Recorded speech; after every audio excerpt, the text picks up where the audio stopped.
ನಿಮ್ಮ ಒಂದು ಹೆಸರು ಕಾಂಗ್ರೆಸ್ ಪಕ್ಷದಲ್ಲಿ ದೊಡ್ಡ ಮಟ್ಟದಲ್ಲಿ ಕೇಳಿಬರುತ್ತೆ ಅವಾಗ. ಆದರೆ ಕೊನೆ ಕ್ಷಣದಲ್ಲಿ ನಿಮ್ಮ ಹೆಸರು ತಪ್ಪೋಗಿ ಪ್ರಭಾ ಮಲ್ಲಿಕಾರ್ಜುನ್ ಅವ್ರಿಗೆ ಟಿಕೆಟ್ ಆಗುತ್ತೆ. ಇದರಲ್ಲಿ ಕುಟುಂಬ ರಾಜಕಾರಣ ಅಂತೀರಾ, ಇಲ್ಲ ಅಂತಂದರೆ ಒಬ್ಬ ಎಜುಕೇಷನಿಸ್ಟ್ಗೆ ಟಿಕೆಟ್ ಸಿಗದಿರುವಂತಹ ನೋವು ನಿಮಗಿದೆಯಾ? ಆ ಮೊಮೆಂಟಲ್ಲಿ ಭಾಳ ನೋವಾಯಿತು. ಅದು ದೂರದೃಷ್ಟಿ ಇಲ್ಲದಿರುವಂಥ ರಾಜಕಾರಣ ಅಂತ ಕಾಂಗ್ರೆಸ್ ಪಕ್ಷ ಮಾಡಿದ್ದು ಒಬ್ಬ ಶೋಷಿತ ವರ್ಗಕ್ಕೆ ಬ್ಯಾಕ್ವರ್ಡ್ಸಿಗೆ ಮಾಡಿದ ಒಂದು ದೊಡ್ಡ ಅನ್ಯಾಯ ಅಂತ ಹೇಳ್ಬೋದು ಆ ಹೊತ್ತಲ್ಲಿ. ಆಮೇಲೆ 650 ಕಿಲೋಮೀಟ್ರ್ ಪಾದಯಾತ್ರೆ ಮಾಡಿದ್ದೆ.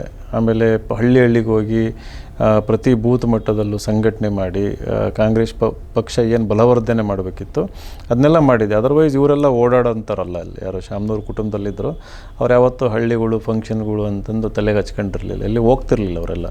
ಸೊ ಸಂಘಟನೆ ಮಾಡಿದೆ, ಎಲ್ಲ ಮಾಡಿದೆ. ಜೊತೆಗೆ ಜನ ಲೈಕ್ ಮಾಡಿದ್ರು, ಇಷ್ಟಪಟ್ಟರು. ಅವ್ರಿಗೆ ಬದಲಾವಣೆ ಬೇಕಿತ್ತು ಕ್ಷೇತ್ರದಲ್ಲಿ. ಆ ಬದಲಾವಣೆ ಜನ ಬಯಸಿದ್ರು.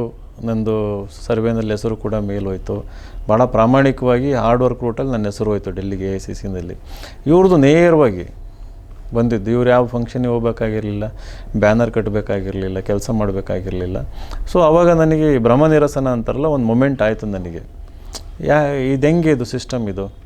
ಒಂದೇ ಕುಟುಂಬಕ್ಕೆ ಎಲ್ಲ ಬೇಕು ಅನ್ನೋದಾದರೆ ಮಂತ್ರಿ ಇದ್ದಾರೆ, MLA ಇದ್ದಾರೆ, ಈಗ MP ಬೇಕು. ಈಗ ದಕ್ಷಿಣದಲ್ಲೂ ಹಂಗೆ ಆಗ್ತಾಯಿದೆ. ಮಿನಿಸ್ಟರ್ ಇದ್ದಾರೆ, MP ಇದ್ದಾರೆ, ಮತ್ತು MLA ಬೇಕು ಅಂತಂದು ಕೂಡ ಹೋರಾಟ ಮಾಡ್ತಿದ್ದಾರೆ. ಆ್ಯಸ್ ವಿ ಸ್ಪೀಕ್ ದಾವಣಗೆರೆಯಿಂದ ಒಂದು 30-40 ಬಸ್ಸು ಕಾರು ಬಂದು ಟಿಕೆಟಿಗೋಸ್ಕರ ಒತ್ತಡ ಆಗ್ತಾಯಿದ್ದಾರೆ, ಇಲ್ಲಿ ಶಾಮನೂರು ಕುಟುಂಬದಿಂದ ಬೇಕು ಅಂತ. ಸೊ ಇವನ್ನೆಲ್ಲ ನೋಡಿದಾಗ ನಾನು ರಾಜಕೀಯದಲ್ಲಿ ಬಂದಂಥ ಉದ್ದೇಶ ಸರಿ ಇದೆ, ನನ್ನ ಒಂದು ರಿಸಾಲ್ವ್ ಅಂತ ಹೇಳ್ತೀವಿ, ಅದಿನ್ನೂ ಗಟ್ಟಿ ಆಯಿತು. ನನಗೆ ಹೋರಾಟ ಮಾಡಬೇಕು ಅನ್ನೋ ಒಂದು ಕಿಚ್ಚು ಅಂತಾರಲ್ಲ, ಅದಿನ್ನೂ ಜಾಸ್ತಿ ಆಗ್ತಾ ಹೋಯಿತು.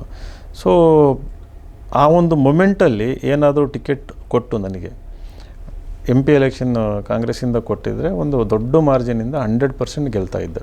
ಒಂದು ವೇವ್ ಕ್ರಿಯೇಟ್ ಆಗಿತ್ತು. ಆ ಒಂದು ಭಾಗದಲ್ಲಿ ಒಂದು OBC ಲೀಡರ್ಶಿಪ್ ಕೂಡ ಕ್ರಿಯೇಟ್ ಆಗ್ತಾಯಿತ್ತು. ಇವತ್ತು Congress fundamentally suffering from lack of leadership. Grass root level ಹೊಸ ಲೀಡರ್ಸ್ ಇಲ್ಲ. ಲೀಡರ್ಸ್ ಇರೋದೆಲ್ಲ ಯಾರು? ಈಗ ಯಾರು ಮಿನಿಸ್ಟ್ರುಗಳಿದ್ದಾರೆ, ಅವರ ಮಕ್ಕಳು, ಅವರ ಹೆಂಡತಿಯವರು, ಅವರ ಅಕ್ಕಂದರು, ತಂಗಿಯಂದರು, ಅಣ್ಣಂದರು, ತಮ್ಮಂದರು, ಈ ರೀತಿ ಇದೆ. ಸೊ ಐ ಥಿಂಕ್ ಇದು ಯಾವ ಕ್ಷೇತ್ರದಲ್ಲೂ ಜನ ಇಷ್ಟಪಡ್ತಿಲ್ಲ. ಇದು ಮಾಡ್ರನ್ ಫ್ಯೂಡಲಿಸಮ್ ಅಂತ, ಪಾಳೆಗಾರಿಕೆ, ಆಧುನಿಕ ಪಾಳೆಗಾರಿಕೆ ಅಂತಂದು ಜನಗಳು ಬೇಸತ್ತೋಗಿದ್ದಾರೆ. ಎಲ್ಲ ಕಡೆ ಬದಲಾವಣೆ ಬಯಸ್ತಾ ಇದ್ದಾರೆ. ಸೊ ನಾನು ಒಂದು ಕಡೆ ವಿಶ್ಲೇಷಣೆ ಮಾಡಿದ್ದೆ, ವೆರಿ ಫೌಂಡೇಶನ್ ಏನಿದೆ ಕಾಂಗ್ರೆಸ್ದು ಅದು ಇರೋಡ್ ಆಗ್ತಾಯಿದೆ, ಕಿತ್ಕೊಂಡು ಹೋಗ್ತಾಯಿದೆ ಅದೆಲ್ಲ, ಬಿಕಾಸ್ ಆಫ್ ಈ ಥರ. ಸೊ ಇದು ಕೇವಲ ನನ್ನ ಕೇಸ್ ಅಂತಂದಲ್ಲ, ನೀವು ಆಲ್ ಓವರ್ ಇಂಡಿಯಾ ನೀವು ಅಬ್ಸರ್ವ್ ಮಾಡಿದರೆ ಈ ಥರ. ಅವ್ರದ್ದು ಜಸ್ಟಿಫಿಕೇಷನ್ ಏನು? ಪರಿಚಯ ಇರೋ ಮುಖಕ್ಕೆ ಶ್ರೀಮಂತ ಮಿನಿಸ್ಟ್ರುಗಳಿಗೆ ಟಿಕೆಟ್ ಕೊಟ್ಟರೆ ಗೆದ್ದು ಬರ್ಬೋದು ಅಂತ. ಇದು ತಾತ್ಕಾಲಿಕ ಫಿಕ್ಸ್. ಅದು ಲಾಂಗ್ ಟರ್ಮಲ್ಲಿ ಯಾವ ರೀತಿ ನೆಗೆಟಿವ್ ಪರಿಣಾಮ ಬೀರುತ್ತೆ ಅನ್ನೋದು ಅವ್ರು ಯೋಚನೆ ಮಾಡಲಿಲ್ಲ. ಸೊ ಇವತ್ತು ಅಲ್ಲಿ ಜನ ಬದಲಾವಣೆ ಈಗಲೂ ಬಯಸ್ತಾ ಇದ್ದಾರೆ. ಸೊ ಹಾಗಾಗಿ ನಾನು ಇಂಡಿಪೆಂಡೆಂಟಾಗಿ ಓಡಾಡ್ದ ಕೆಲಸ ಮಾಡ್ತಾಯಿದ್ದೀನಿ. ಕಾಂಗ್ರೆಸ್ ಪಕ್ಷದಿಂದ ಉಚ್ಚಾಟನೆ ಮಾಡಿದರು ನನ್ನ ಅದಾದಮೇಲೆ.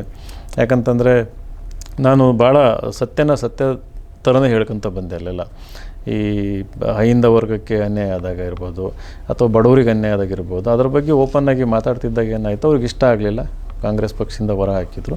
ಬಟ್ ನಾನು ಧೃತಿಗೆ ಹೇಳಿದೆ, ದಾವಣಗೆರೆಯಲ್ಲಿ ಇಂಡಿಪೆಂಡೆಂಟಾಗಿ ಎಲ್ಲ ಕಡೆ ಸಂಘಟನೆ ಮಾಡಿಕೊಂಡು, ಎಸ್ಪೆಷಲಿ ಯೂತ್ ಸ್ಕೂಲು ಕಾಲೇಜ್ಗಳಿಗೆ ಹೋಗಿ ಅಲ್ಲಿ ಒಂದು ಅವೇರ್ನೆಸ್ ಕ್ರಿಯೇಟ್ ಮಾಡ್ತಾಯಿದ್ದೀನಿ. ಆಮೇಲೆ ಆ ಒಂದು ಭಾಗದಲ್ಲಿ ಈ ಭಯದ ವಾತಾವರಣ ಇದೆ. ಜನಗಳು ಓಪನ್ನಾಗಿ ಮಾತಾಡೋದಕ್ಕೆ ಹೆದರ್ತಾರೆ. ಆ ಕಡೆ ಏನೋ ಇದೆ, ಅವ್ರ ಎದುರು ಮಾತಾಡಬಾರ್ದು, ವಿರೋಧ ಮಾತಾಡಿದರೆ ಹಂಗಾಗುತ್ತೆ ಹಿಂಗಾಗುತ್ತೆ ಅಂತಂದೆಲ್ಲ ಹೇಳ್ತಾರೆ. ನಾವು ಪ್ರಾಮಾಣಿಕವಾಗಿರೋದ್ರಿಂದ ತಲೆ ಕೆಡಿಸ್ಕೊಂಡಿಲ್ಲ. ಎಲ್ಲಿ ಅನ್ಯಾಯ ಆಗಿದೆ ಅದರ ಬಗ್ಗೆ ಧ್ವನಿ ಎತ್ತಬೇಕು. ಎಲ್ಲಿ ಅವಕಾಶಗಳು ವಂಚಿತರಾಗಿದ್ದಾರೆ ಅವ್ರಿಗೆ ಅವಕಾಶ ಸೃಷ್ಟಿ ಮಾಡೋದಕ್ಕೆ ನಮ್ಮ ಕೈಲಿ ಏನು ಕೆಲಸ ಆಗುತ್ತೆ ಅಂತ ಮಾಡಬೇಕು ಅಂತಂದು ನಮ್ಮ ದೇಶದ ಪ್ರಜಾಪ್ರಭುತ್ವದಲ್ಲಿ ಆಳವಾದ ನಂಬಿಕೆ ಇಟ್ಕೊಂಡು, ಸಂವಿಧಾನದಲ್ಲಿ ಆಳವಾದ ನಂಬಿಕೆ ಇಟ್ಕೊಂಡು ಕೆಲಸ ಮಾಡ್ತಾಯಿದ್ದೀನಿ. ನೀವು ಇಂಡಿಪೆಂಡೆಂಟಾಗಿ ಕಂಟೆಸ್ಟ್ ಮಾಡ್ತೀರಾ ಲೋಕಸಭಾ ಚುನಾವಣೆಗೆ. ಆದರೆ ಲೋಕಸಭೆ ಚುನಾವಣೆ ಅಂತ ಬಂದಾಗ ಪ್ರಬಲವಾದಂತಹ ಪಕ್ಷಗಳಿಗೆ ಜನ ಓಟ್ ಹಾಕ್ತಾರೆ, ಇಂಡಿಪೆಂಡೆಂಟನ್ನು ಅಲ್ಲಿ ಕನ್ಸಿಡರ್ ಮಾಡಲ್ಲ. ನೀವು ಇಂಡಿಪೆಂಡೆಂಟ್ ಆಗಿ ಚುನಾವಣೆಗೆ ಸ್ಪರ್ಧೆ ಮಾಡಿ 46,000 ಓಟ್ಗಳನ್ನು ಪಡ್ಕೊತೀರಾ. ಅಲ್ಲಿ ಯಾವ ರೀತಿ ಇತ್ತಾಗ? ಎಕ್ಸಾಕ್ಟ್ಲಿ ಬಂದಿದ್ದು 42,097 ಓಟುಗಳು ನನಗೆ. ಅದು ಭಾಳ ಕಡಿಮೆ ಆಯಿತು ನಾನು ಹಾಕಿದ್ದ ಎಫರ್ಟಿಗೆ. ಈಗಲೂ ನೀವು ದಾವಣಗೆರೆ ಹತ್ರ ಹೋಗಿ ಕೇಳಿದರೆ ಆ GB ವಿನಯ್ ಕುಮಾರ್ 1.5 ಲಕ್ಷ ತಗೊಂತಾನೆ ಅಂತ ನಾವು ಅಂದ್ಕೊಂಡಿದ್ವಿ. ಬೆಟ್ಟಿಂಗ್ ಎಲ್ಲ ನಡೀತು. ಮಿನಿಮಮ್ 1 ಲಕ್ಷ ತಗೊಂತಾನೆ ಅಂತಂದ್ಬಿಟ್ಟು. ಯಾಕೆ ಅಂತಂದರೆ ಜನಗಳು ಭಾಳ ಗಟ್ಟಿಯಾಗಿ ಬದಲಾವಣೆ ಬಯಸಿದರು. ಆಮೇಲೆ ಈ ರೀತಿಯಾದಂಥ ಒಂದು ಕೆಲಸನ MP ಎಲೆಕ್ಷನ್ನಲ್ಲಿ ಹಳ್ಳಿಗೆ ಹೋಗಿ ಗ್ರಾಮ ಪಂಚಾಯತಿ ಮಟ್ಟದಲ್ಲಿ ಓಡಾಡಿ ಸಂಘಟನೆ ಯಾವ ಕ್ಷೇತ್ರದಲ್ಲಿ ಯಾರೂ ಮಾಡಿರಲಿಲ್ಲ. ಸೊ ನಾನು ಖಾಲಿ ಚಕ್ರ ಕಟ್ಕೊಂಡು ಗ್ರಾಮ ವಾಸ್ತವ್ಯ ಮಾಡ್ಕೊಂಡೆಲ್ಲ ಹೋಗಿದ್ದೆ. ಆಮೇಲೆ ಜನ ಇಷ್ಟಪಟ್ಟರು ನನ್ನ ಬ್ಯಾಕ್ಗ್ರೌಂಡ್ನ. ಆಮೇಲೆ ಮೇ ಬಿ ಸಿಂಪ್ಲಿಸಿಟಿನ, ಎಜುಕೇಷನಿಸ್ಟ್ ಅಂತ ನೋಡಿದರು. ನನ್ನ ಯಾವುದೇ ಒಬ್ಬ ಅಹಿಂದ, ಕುರುಬ ಅದು ಇದು ಅಂತ ನೋಡಲಿಲ್ಲ ನನ್ನ. ಎಲ್ಲ ಹಳ್ಳಿನಲ್ಲಿ ಇವನ್ ಲಿಂಗಾಯತ್ ಮೆಜಾರಿಟಿ ಇರೋ ಊರಲ್ಲೂ ಕೂಡ ಜನಗಳು ಬಂದು ಕೈಯಲ್ಲಿ ನಿಂಬೆಹಣ್ಣು ಕೊಟ್ಟು ಹಾರ ಹಾಕಿ ನನ್ನನ್ನು ರಿಸೀವ್ ಮಾಡ್ತಾಯಿದ್ರು. ಸೊ ಇದು ಅನ್ಎಕ್ಸ್ಪೆಕ್ಟೆಡ್ ಆ ಕ್ಷೇತ್ರದಲ್ಲಿ. ಹಿಂಗೆ ಯಾರೋ ಬಂದು ಈ ಥರ ಮಾಡ್ತಾರೆ ಅಂತಂದು ಯಾರೂ ಅಂದ್ಕೊಂಡಿರಲಿಲ್ಲ. ಸಡನ್ನಾಗಿ ಹಿಂಗಾದಾಗ ಏನಾಯಿತು, ಆ ಬಸ್ ಕ್ರಿಯೇಟ್ ಆಯಿತು, ನನ್ನ ಫೇವರಾಗಿ ಒಂದು ವೇವ್ ಕ್ರಿಯೇಟ್ ಆಯಿತು. ಬಟ್ ಸಿದ್ದರಾಮಯ್ಯನವರು ಬರದೇ ಹೋಗಿದ್ರು ಆ ಕ್ಷೇತ್ರಕ್ಕೆ. ಪ್ರಚಾರದ ಟೈಮಲ್ಲಿ 2 ದಿನ ಅಲ್ಲೇ ಉಳ್ಕೊಂಡು 4 ರ್ಯಾಲಿ ಮಾಡ್ತಾರೆ. ಒಂದು ಹೊನ್ನಾಳಿನಲ್ಲಿ ಸಪ್ರೇಟ್ ರ್ಯಾಲಿ, ಹರಿಹರದಲ್ಲೊಂದು, ದಾವಣಗೆರೆಯಲ್ಲಿ ಪ್ರಿಯಾಂಕಾ ಗಾಂಧಿ ಕರೆಸ್ಬಿಟ್ಟು ಒಂದು ದೊಡ್ಡ ಮಟ್ಟದಲ್ಲಿ ಮಾಡ್ತಾರೆ. ಇನ್ನೊಂದು ಕೇವಲ ಕುರುಬ ಮುಖಂಡರನ್ನ ಕರೆಸ್ಬಿಟ್ಟು ಒಂದು ಬಾಪೂಜಿ ಸಮುದಾಯ ಭವನ ಅಂತದೆ, ಶಾಮನೂರಲ್ಲಿ ಸೇರಿರೋದು. ಅಲ್ಲಿ ಸುಮಾರು ಒಂದು 2-3 ಸಾವಿರ ಜನ ಪಂಚಾಯತಿ ಮಟ್ಟದ ಲೀಡರ್ಗಳು ಹಳ್ಳಿಯಿಂದ ಕರೆಸ್ಬಿಟ್ಟು ಅವ್ರಿಗೆ ನೇರವಾಗಿ ಹೇಳ್ತಾರೆ, ಈ GB ವಿನಯ್ ಕುಮಾರ್ ಬೇಕಾ, ನಾನು ಬೇಕಾ ನಿಮಗೆ? ನನ್ನ ಕುರ್ಚಿ ಗಟ್ಟಿ ಮಾಡಬೇಕು ನೀವು, ಆತನಿಗೆ ಒಂದು ಓಟ್ ಹಾಕಬೇಡಿ, ಆ ಗಿರಾಕಿ ನನ್ನ ಮಾತು ಕೇಳಲಿಲ್ಲ, ಹಂಗೆ ಅಂತಂದೆಲ್ಲ ಅವಹೇಳನಕಾರಿಯಾಗೆಲ್ಲ ಮಾತಾಡ್ತಾರೆ. ನಮ್ಮ ಜನಕ್ಕೆ ಸಿದ್ದರಾಮಯ್ಯ ಅಂತಂದರೆ ಗಾಡ್ ಇದ್ದಂಗೆ. ಸೊ ಅವರೇ ಹಿಂಗೆ ಹೇಳಿದ್ದಾರೆ, ಅವ್ರ ಕುರ್ಚಿ ಗಟ್ಟಿ ಆಗಬೇಕು, ಇವನು ಮೊನ್ನೆ ಬಂದಿದ್ದಾನೆ, ಆಮೇಲೆ ಇವನಿಗೆ ಅವಕಾಶ ಇದೆ, ಇನ್ನೂ ವಯಸ್ಸಿದೆ ಅಂತಂದ್ಬಿಟ್ಟು ಏನು ಮಾಡಿದರು, ಅದೇನು ನನಗೆ 2-3 ಲಕ್ಷ ಓಟ್ ಬರಬೇಕಿತ್ತು. ಇವ್ರು ಹಿಂಗೆ ಹೇಳಿದ ಮೇಲೆ ಅದು ಓಟೆಲ್ಲ ಕಿತ್ಕೊಂಡು ಹೋಯ್ತು. ಆಮೇಲೆ ನಿಮಗೆಲ್ಲ ಗೊತ್ತಿದೆ, ಎಲೆಕ್ಷನ್ ಅಂತಂದರೆ ದುಡ್ಡು ಹಂಚ್ತಾರೆ. ಇವರು ಅಷ್ಟಿಷ್ಟೆಲ್ಲ ದುಡ್ಡಿನ ಒಳನೇ ಹರಿಸಿದ್ರು ಇವರೆಲ್ಲ. ನಾನು 1 ರೂಪಾಯಿನೂ ಹಂಚಲಿಲ್ಲ. 1 ರೂಪಾಯಿ ಕೊಡ್ದಂಗೆ ವೋಟರ್ಸಿಗೆ ಬಂದಿರೋಂಥ ಓಟುಗಳು 42,097 ದುಡ್ಡು ಹಂಚದಂಗೆ ಬಂದಿರೋಂಥ ಓಟುಗಳು ಇವೆಲ್ಲ. ಅಭಿಮಾನದ ಓಟುಗಳು, ಸ್ವಾಭಿಮಾನದ ಓಟುಗಳು, ಜನ ಇಷ್ಟಪಟ್ಟದ ಓಟುಗಳು. ಸೊ ಅದು ಇನ್ನೂ ಧೈರ್ಯ ಕೊಡ್ತು ನನಗೆ. ಸಿದ್ದರಾಮಯ್ಯನವರು ಇಷ್ಟೊಂದು ಹೇಳಿದ ಮೇಲೆ ಇಷ್ಟೊಂದು ಜನ ಓಟ್ ಹಾಕಿದ್ದಾರೆ ಅಂತ ಅವರು ಆಶ್ಚರ್ಯಪಟ್ರಂತೆ. ಯಾರ ಕೇಳಿದಾಗ ಒಂದು 5-6 ಸಾವಿರ ಓಟ್ ತಗೊಂಡಿರ್ತಾನೆ ಅಂತ ಅಂದ್ಕೊಂಡಿದ್ರಂತೆ. ಯಾರು ಇಲ್ಲ ಇಷ್ಟು ಅಂದಾಗ ಅವ್ರಿಗೂ ಆಶ್ಚರ್ಯ ಆಗಿದೆ ಇಷ್ಟು ಬಂದಿದೆ ಅಂತ. ಬಟ್ ನನಗೆ ತೃಪ್ತಿ ಇಲ್ಲ. ನಾವು ಏನು ಎಕ್ಸ್ಪೆಕ್ಟ್ ಮಾಡಿದ್ವಿ ಅದು ಇನ್ನೂ ಜಾಸ್ತಿ ಬರಬೇಕಿತ್ತು. ಬಟ್ ಹಂಗಂತಂದು ಸುಮ್ಮನೆ ಕೂರಲಿಲ್ಲ. ಅದು ಜನಗಳ ಒಂದು ಆಶೀರ್ವಾದ. ಅದು 1 ಓಟ್ ಬರಲಿ, 40,000 ಓಟ್ ಬರಲಿ. ಸೊ ಇನ್ನೂ ಹೆಚ್ಚು ಏನೇನು ತಪ್ಪುಗಳಾಗಿದ್ದು ಸರಿ ಮಾಡ್ಕೊಂಡು ಮುಂದುವರಿಬೇಕು ಅಂತಂದು ಆಶೀರ್ವಾದ ಮಾಡಿದ್ದಾರೆ ಅಂತಂದು ನನ್ನ ಕೆಲಸ ಶುರು ಮಾಡ್ಕೊಂಡೆ.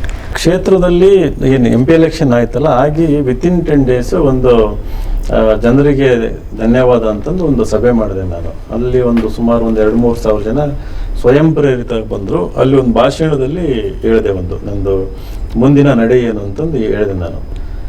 ನಾನಿಲ್ಲಿ MP ಆಗದೇ ಇರಲಿ, ಬಟ್ MP ರೀತಿಯಲ್ಲೇ ಕೆಲಸ ಮಾಡ್ಕೊಂಡು ಹೋಗ್ತೀನಿ.